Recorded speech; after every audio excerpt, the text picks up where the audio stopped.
portion which is taken from your textbook itself.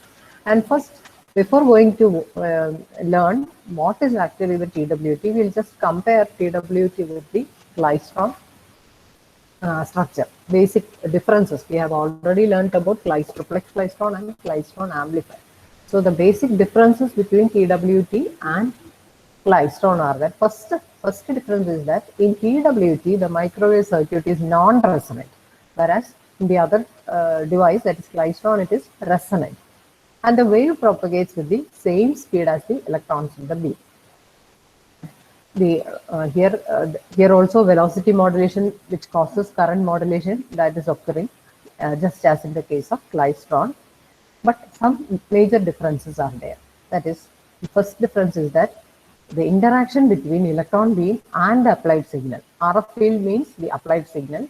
Here, that interaction with between these two is continuous over the entire length of the circuit. But in the case of klystron, this interaction occurs only in the gaps of the resonant cavities, isn't it? We have seen that. And in the wave in the TWT is a propagating wave, that is a traveling wave, whereas the wave in the klystron is not. It's a stationary wave. That is, in TWT, we have a long tube along which the wave is propagating from one end to the other. Then, in the coupled cavity TWT, there is a coupling effect between the cavities. So, coupled cavity TWT is a particular type of TWT which you need not study, but only the difference. There is a coupling effect between the cavities, whereas in klystron, each cavity operates independently. Okay.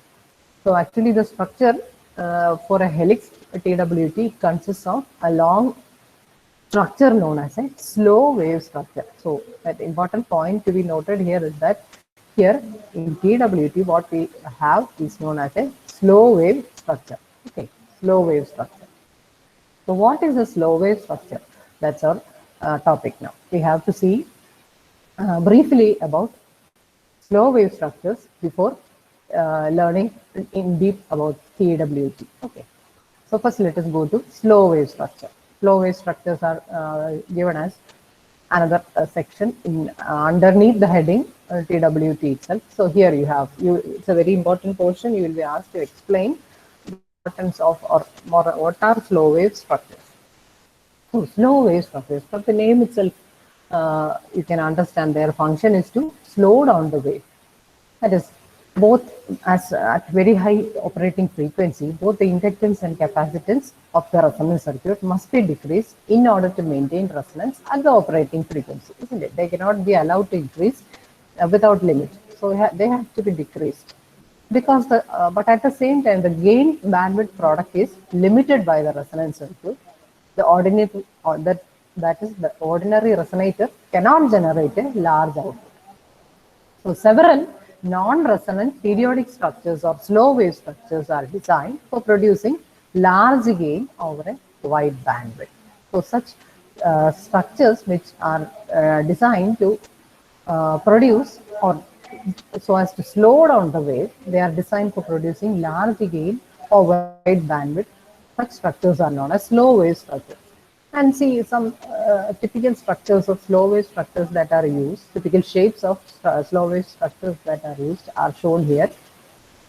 They are helical line. The first one, A, is helical line. Then second one is known as folded back line, that is B. Then C is zigzag line. See the structure, how it is shaped, zigzag line. Then fourth, D is interdigital, that is they are each portion is moving into the other, they are being interlocked. So interdigital line. Then last one is corrugated waveguide. So it will be asked to describe the different types of slow wave structures also.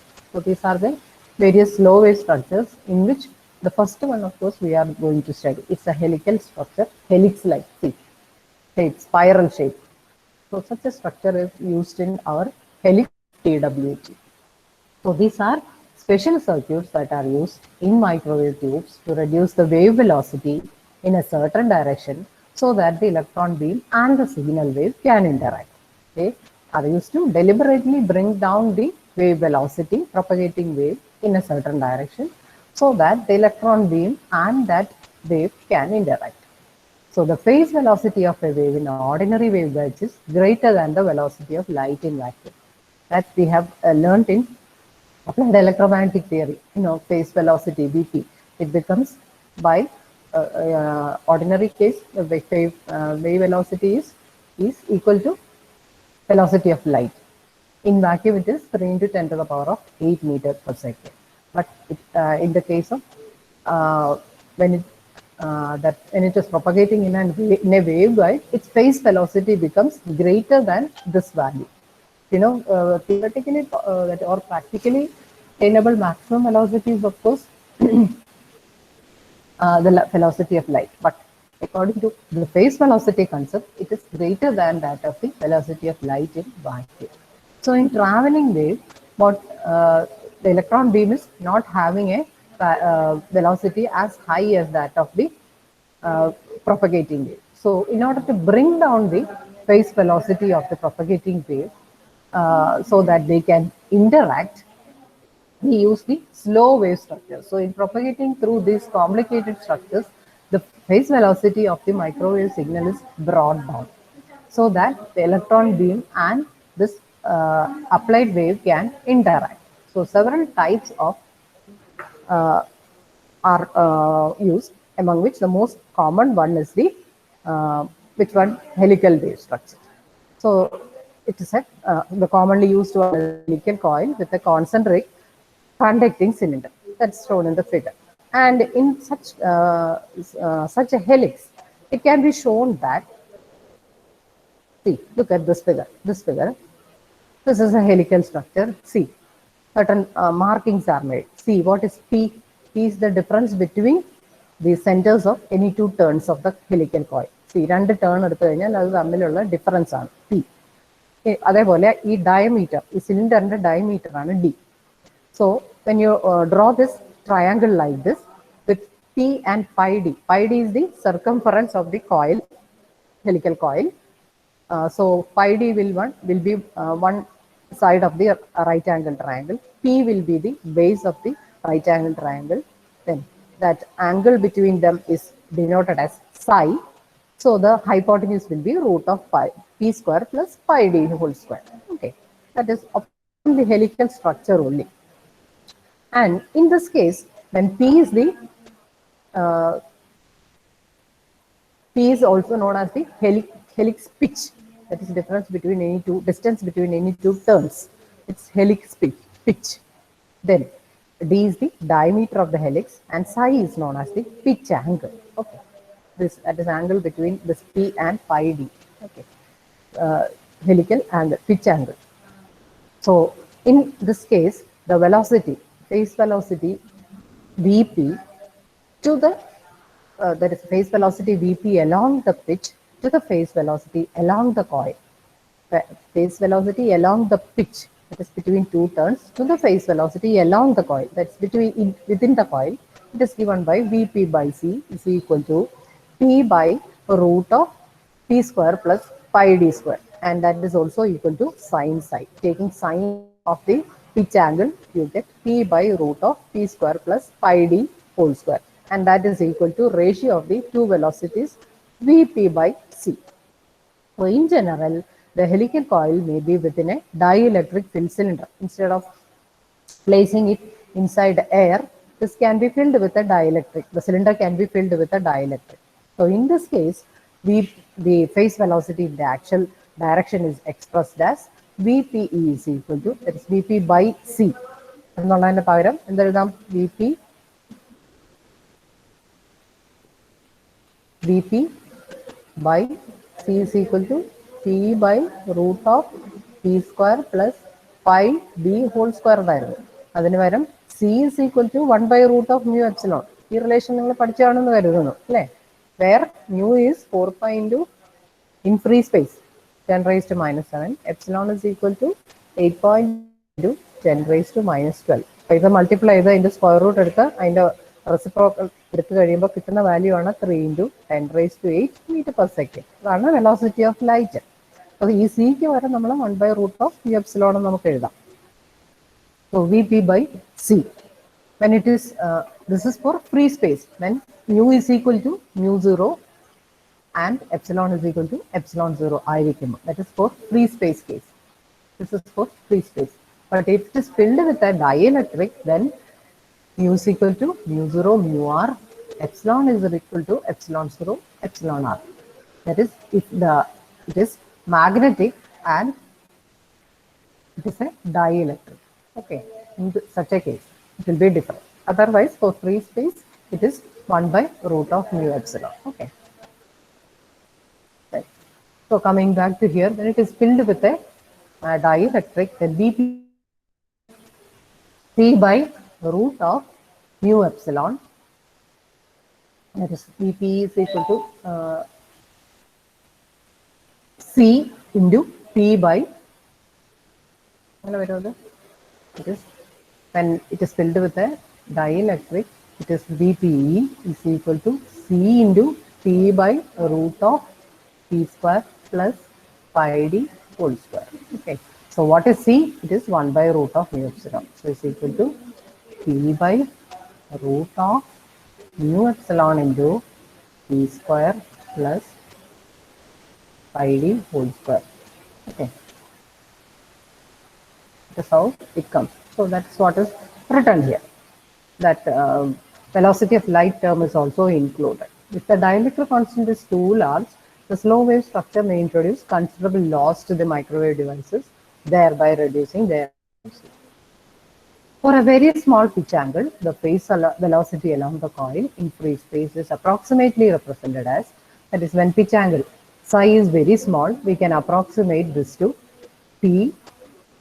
Instead of taking this P is very small, means this term P square plus pi d whole square, it is approximately equal to pi d square, so that this becomes P into C. C is 1 by root of mu epsilon by pi d. It is approximate the denominator to pi d.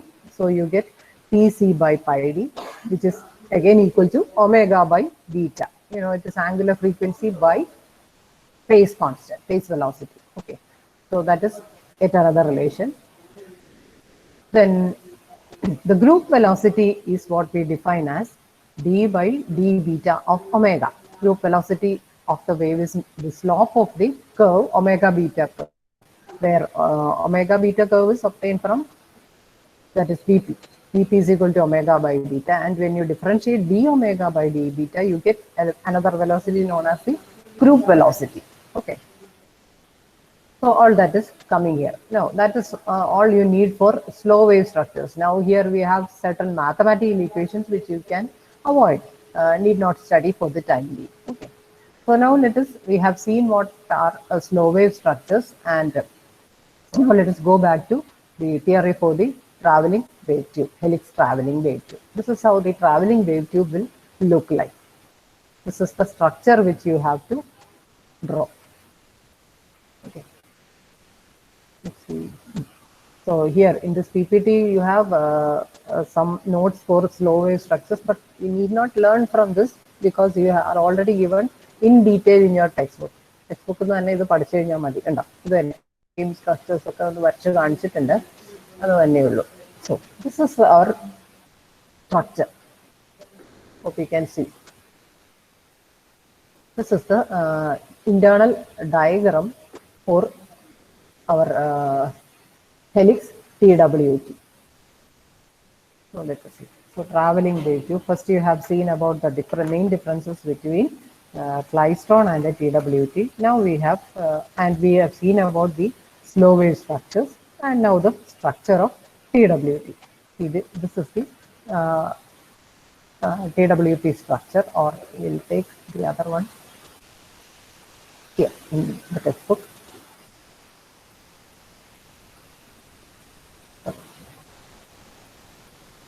This is the one here.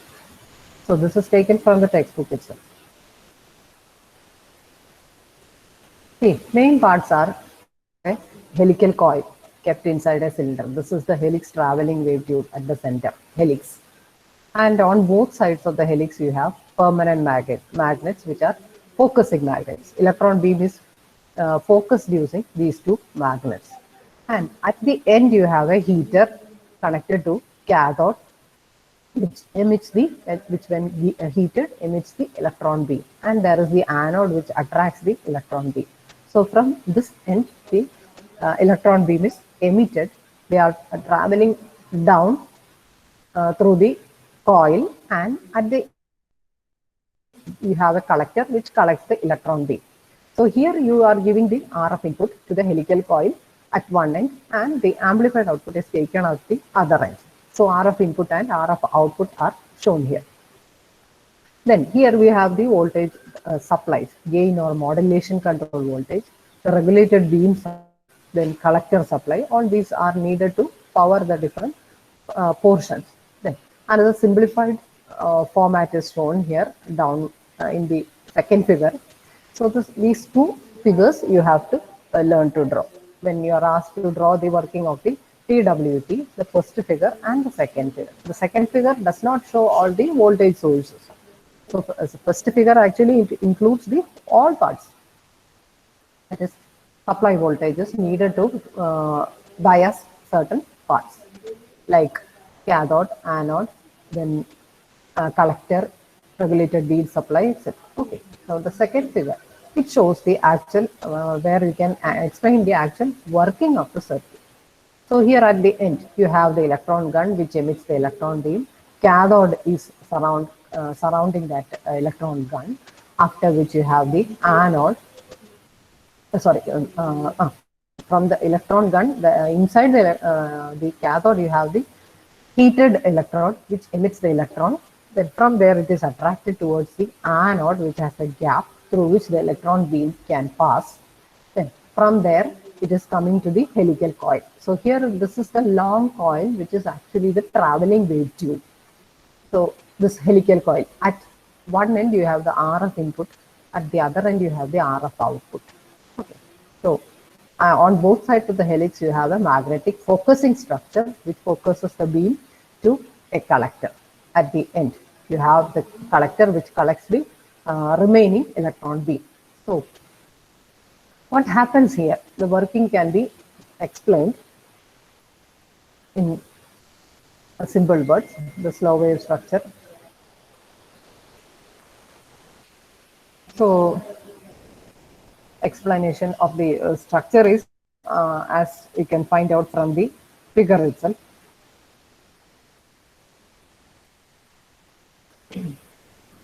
Now about the working. Now amplification is the process which is taking place by a process of continuous bunching. Again, here also bunching is taking place, which results due to the interaction between the electrons and the signal. So here it is what is interacting? Matter and energy is being interacted upon. You have matter and energy, that is electron beam and the input signal, RF signal, they interact. Okay, the applied signal propagates, that is here you apply the input signal, it propagates around the turns of the coil,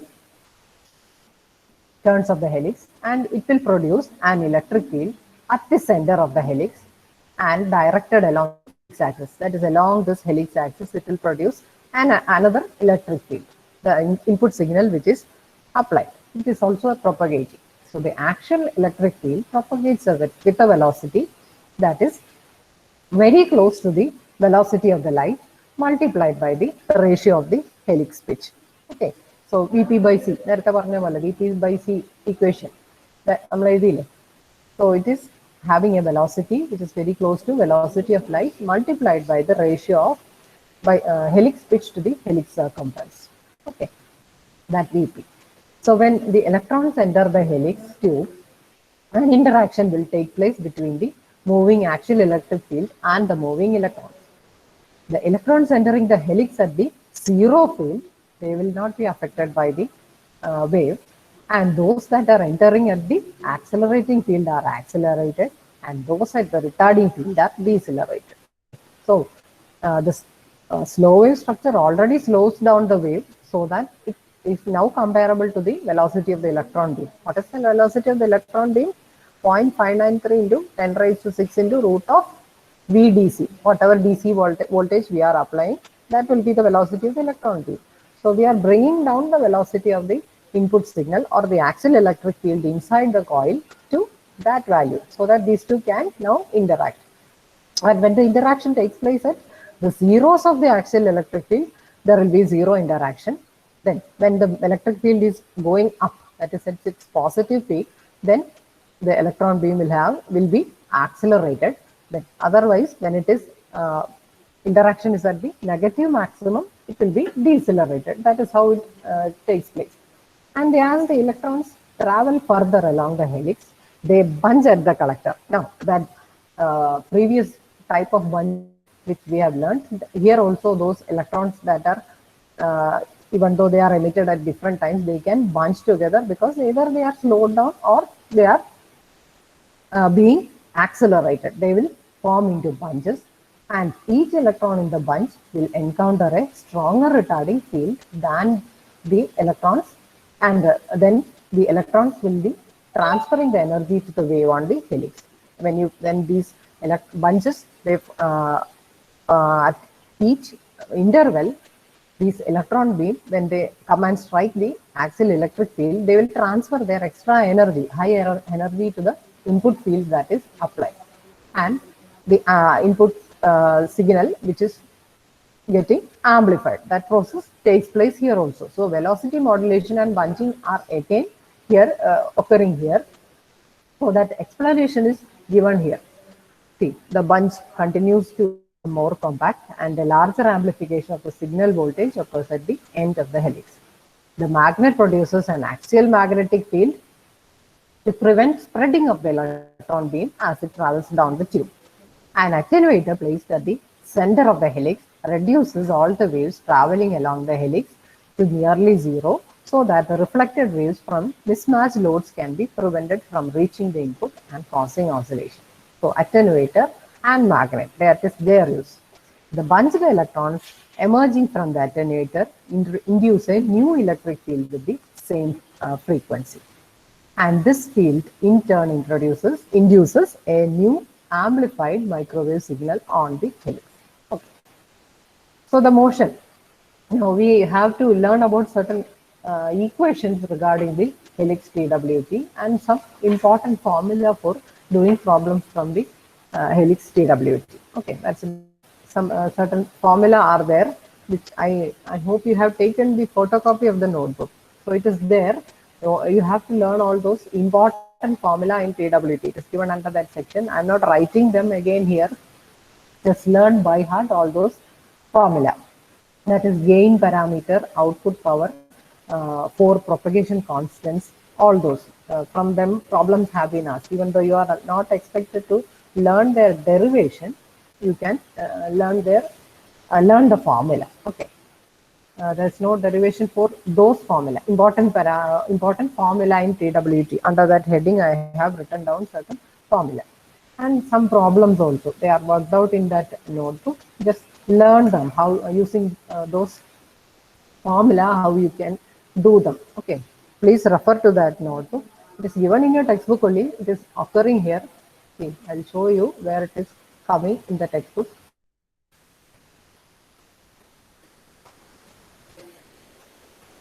See, these formula. Actually, these formula is what I have given there. Here, this question. You have to learn to work out this question. TWT has operates under the following parameters. Beam voltage. This time, I think it was asked for the exam this time. I'll just show you those questions.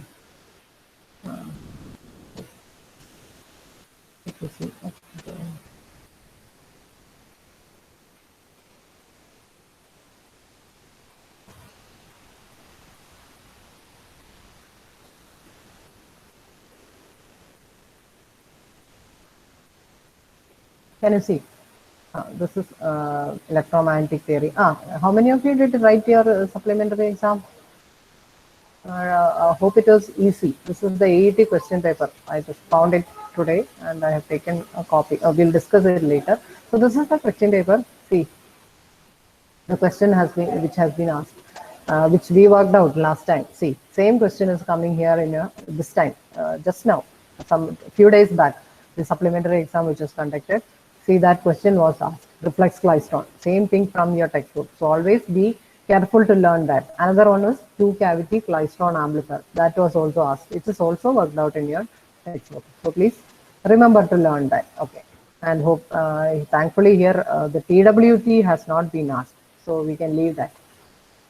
But you have to learn it. It has been asked previously. പണ്ട് ചോദിച്ചിരുന്നു അതുകൊണ്ട് ഈ problem ഒന്ന് പഠിച്ചോളൂ കേട്ടോ ആ ഫോർമുലേ determine ഇത്രയും parameters തന്നിട്ട് കണ്ടുപിടിക്കാൻ പറഞ്ഞിരിക്കുന്നത് എന്താണ് gain parameter C output power gain A P and all for propagation constant. So what is C?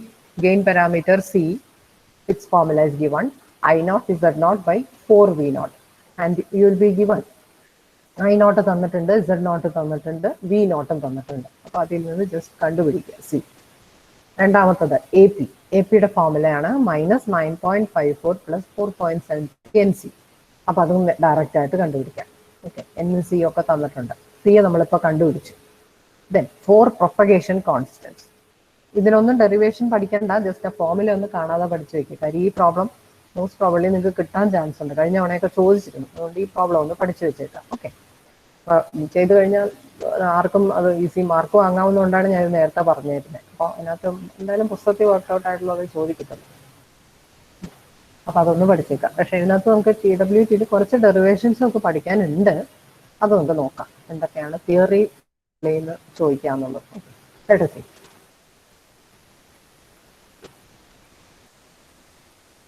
So important formula അത് വെച്ചിട്ടുള്ള പ്രോബ്ലം നമ്മൾ നോക്കും.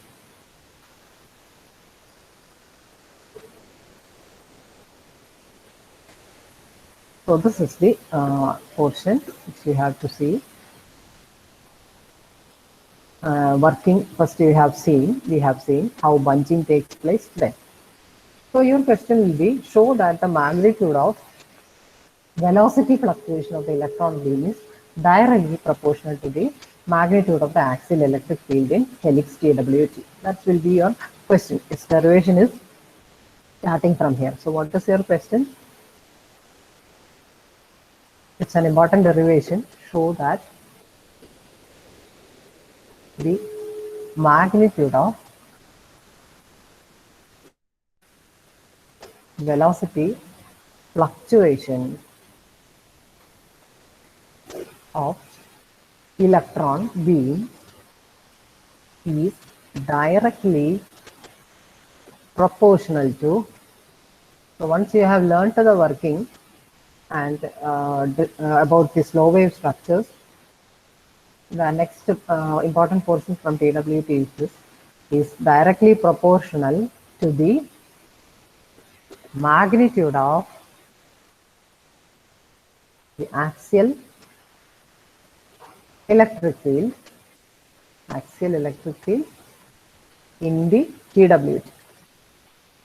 Okay, your question is, show that the velocity of the beam is directly proportional to magnitude of the axial electric field in the TWT. That's your question. Okay, so how do we start? The proof is of course given in your notebook. No need to worry about that. I'll be writing only the steps here just to make you understand. So traveling wave tube is traveling in the Z direction. Propagating wave is traveling in the Z direction. Then the Z component of the electric field. Z component can be written as Ez is equal to E1 into sine omega t minus beta Z. Beta P is shown here, where E1 is the magnitude of the electric field in the Z direction, and beta is the phase constant. Beta P is equal to omega by Vp. Vp is the phase velocity, and omega phase velocity of the wave. Beta is the phase constant. So let us now, because that is given in your book, see, from here the derivation starts. The motion of the electrons. It is actually analysis of the motion of the electron. See, steps are explained here. So I don't think I need to write that again. In any case, I have given the notes to you. So you just look at the derivation steps. See, the Z component electric field is given by this, where E1 is the magnitude, beta is equal to omega by Vt. Vt is the phase velocity. Then equation of motion of electrons will be given by force is equal to mass into acceleration, or m into dV by dt, which is equal to, how do we get these two equations, m into dV by dt and F is equal to E into E, which are the two equations which govern the operation. This force is equal to mass into acceleration, and also F is equal to minus E into E, capital E, where E is the electric field. So using that relation, so m into dV by dt is equal to minus into capital E. Capital E is E1 sine omega t minus beta Z. So substitute that. Assume that the velocity of the electron is given by this. V is equal to V naught plus VE cos omega t minus beta Z. Okay. Or plus theta E, an angle, phase angle theta E. So in that case, dV by dt, that is here how this is written, an initial velocity plus that velocity modulated component. That is how it is written, because it is being added. Its velocity is changing, or bunching is taking place by means of velocity modulation. So that modulated velocity is given by this expression 9525, equation 9525. Okay. So from that, if you take dV by dt, you differentiate this equation. What do you get? This V naught is constant initial value, so that becomes 0. Here it becomes minus VE omega E into sine omega Et plus theta E, where the different values are given. V naught is dc electron velocity, VE is the magnitude of velocity fluctuation, then omega E is the angular frequency of velocity fluctuation. Velocity fluctuation means modulation actually, okay, or change in the velocity. Then theta E is the phase angle of the fluctuation. Then substitution of this equation here in the first force equation, you substitute it and equate it so that you get it like this equation. Then for interactions between the electrons and the electric field, the velocity of the velocity modulated electron beam must be approximately equal to the DC electron velocity. That is, for successful interaction between electrons and the electric field, the velocity of the velocity modulated electron beam must be approximately equal to the DC electron velocity. So we make that assumption. V is approximately equal to DC velocity, V almost equal to V naught. So the distance traveled by the electrons is Z is equal to V naught into T minus T naught. That is velocity into time. Distance is equal to velocity into time. So it is time is actually T minus T naught. Okay. Then again you write this equation. And here, instead of Z in this equation, instead of Z, you substitute V naught into T minus T naught. Then comparing the left hand, right hand sides, comparing the two sides. See, equating. See, we have two sign terms and one constant term. So what do we get from here? This mv omega E equal to E into E1. So from that you can write VE is equal to EE1 by m omega E. That is comparing the constant terms. Then comparing the sign terms, what do we get? Omega E is equal to, here you have omega ET. So here you have T terms, coefficient of T. What do we get? Beta P into Vp minus V naught. Beta P into Tp minus V naught, and theta E is equal to, because theta E has been written as beta P V naught T naught. Okay. That way.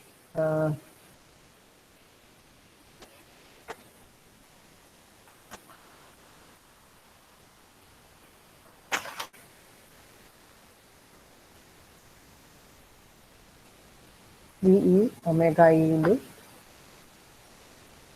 beta P into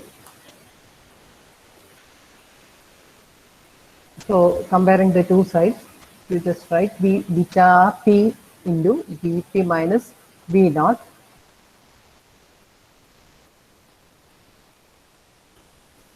omega E is equal to, yes, because this E1 is also coming, that is why. Okay.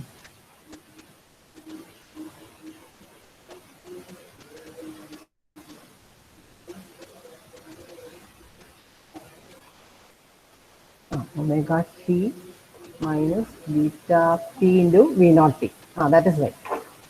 Vp is coming. Okay. From this omega term. That's it. How this Vp. Okay. And theta E is equal to beta P V naught P naught. So comparing the two sides, you get equations like this. Now, in this, you can see that the magnitude of the velocity fluctuation, that is VE, is directly proportional to magnitude of the axial electric field. That is first equation, 9,531. So from that equation, we get that VE is proportional to E1. So that is our question. You are asked to prove that the magnitude of velocity fluctuation of the electron beam is directly proportional to magnitude of the axial electric field. Okay, that's it. So your first portion is over. That is for TWT. And another important portion to be seen from TWT is to derive the electronic equation of helix TWT. And here you have, or it is also known as the derive the expression for convection current. So mainly two derivations are coming under TWT. The first one was velocity fluctuation is proportional to magnitude of electric field. Second is derive the equation for convection current induced by the axial electric field, or it can also be asked as derive the electronic equation of helix TWT. Okay, for both the questions, answer is the same. Derive the expression for the convection current. So second derivation, let us see that also, so that TWT will be over. And here also the derivation is in order to find the relation between convection current and the axial electric field. You have to write the expressions for electron velocity, charge density, current density, and electric field. So these expressions are written first. First you express the velocity, electron velocity V is equal to V0 plus V1 into e raised to j omega t minus gamma z, where gamma is the propagation constant. Rho is the charge density, which is equal to rho 0 plus rho 1 into e raised to j omega t minus gamma z. Okay, you are writing it in the time harmonic form, and j is equal to minus j naught plus j1 into e raised to j omega t minus gamma z. Why it is minus j naught? Because you assume that the current is j naught is minus sign is given that j naught may be positive in the negative z direction. Here we assume that the wave is traveling in the positive z direction. So here j naught is taken as minus j naught. Okay, if wave is traveling in the negative z direction, then j naught is positive. If it is traveling in the positive z direction, j naught is negative. So that is why here it is negative. And Ez is equal to E1 e raised to j omega t minus gamma z. All these are expressed in the time harmonic form. Gamma is equal to alpha plus j beta. And the minus sign, minus sign is given. So j, as you know, it is given by rho v, where rho is the charge density, v is the velocity, and it can be written as minus j naught plus j1 e raised to j omega t minus gamma z, where minus j naught is rho naught v naught, j1 is equal to rho 1 v naught plus rho naught v1, and rho 1 v naught is approximately 0. Okay, that is replaced. Now, that is, if you write it and find out the expansion, you will get this. You simply write in this, you substitute this expression for rho and expand, only then you will get this. Okay, just try it. Then, if an axial electric field exists in the structure, then it will perturbate the electron velocity according to the force equation. So force equation can be written as dV by dt is equal to minus E by m into E1 g raised to j omega t minus gamma z, which can be split up like this: dou by dou t plus dz by dt into dou by dou z of v.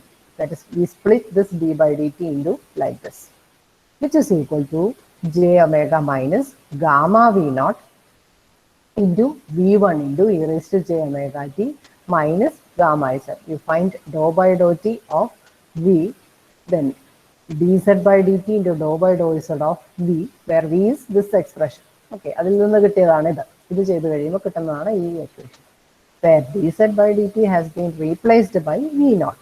Thus, v1 is equal to minus e by m by j omega minus gamma v naught into e v1. Okay. So, only when you write each step and do the derivation, you will be clear that in accordance with the law of conservation of electric charge, the continuity equation നമ്മൾ പഠിച്ചിട്ടുണ്ട്, del dot j is equal to minus dou rho by dou t, or del dot j plus dou rho by dou t is equal to 0. It is equal to del dot j. It can be found out from the j expression here. ഇവിടെ നമുക്ക് ജെയുടെ expression ഉണ്ട്, അതിൽ നിന്ന് del dot j കിട്ടും, plus dou rho by dou t കൂടെ add ചെയ്ത് കഴിയുമ്പോൾ you will get an expression like this, and from which it follows that you compare rho 1 is equal to, that is equating it to 0, you get rho 1 is equal to minus j gamma j1 by omega. And from the previous equations, j1 is equal to rho 1 v naught plus rho naught v1, which gives us equation for j1. And minus j naught is equal to rho naught v naught is used. If the magnitude of the axial electric field is uniform over the cross-sectional area, then the spatial AC current I will be proportional to the DC current I naught with the same proportionality constant for J1 and J0. Therefore, the convection current in the electron beam, it can be given by, from this only we write it, I is equal to J into beta E I naught by 2 V naught into J beta E minus gamma whole square. That is where you use this equation, beta E is equal to omega by V naught. ഇവിടെ omega by V naught എന്നുള്ളത് beta E എന്ന് എഴുതാം, and V naught is equal to root of 2E by M into V naught, capital V naught, where capital V naught is the DC voltage. And finally, you get this expression, which one, 9543, which we call as the electronic equation, because it determines the convection induced by the axial electric field. Okay. So finally, you get the equation for convection current, or the electronic equation. This is an equation for I equal to is known as the electronic equation. Okay. Please learn the derivation for this also. Next is axial electric field. I don't think you need to learn that. But here the characteristic impedance formula is coming. Just remember to learn this one. Z0 is equal to root of L by C. And wave modes. From there, I ask you to learn the formula. Only the formula, in case you are asked to find out the propagation constants. This gamma 1, gamma 2, gamma 3, and that, and the formula for C. Z0 and here, see this equation. Then voltage gain equation. That is coming here in the next one. Voltage gain equation, it is given by here.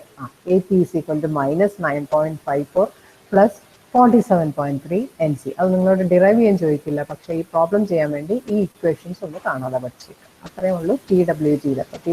TWT-യിൽ എന്തൊക്കെയാണ് നമ്മൾ കണ്ടത്? We first saw about the structure working, then we saw about slow wave structures, which are the different types, and the helix TWT is the most important one, which is used in the helix TWT structure. Then we saw the equation to derive that the velocity fluctuation is directly proportional to magnitude of the axial electric field. We derived that equation. Then we also derived the equation for convection current, or electronic equation of the TWT, and I have asked you to learn these important formula problem in the textbook. Okay. So that is all from TWT. And I think we can stop here. You might have found today's class a bit difficult. I think so. Even I find this derivation quite tough, isn't it? Quite tough to remember. Yeah. Still, I'll just stop.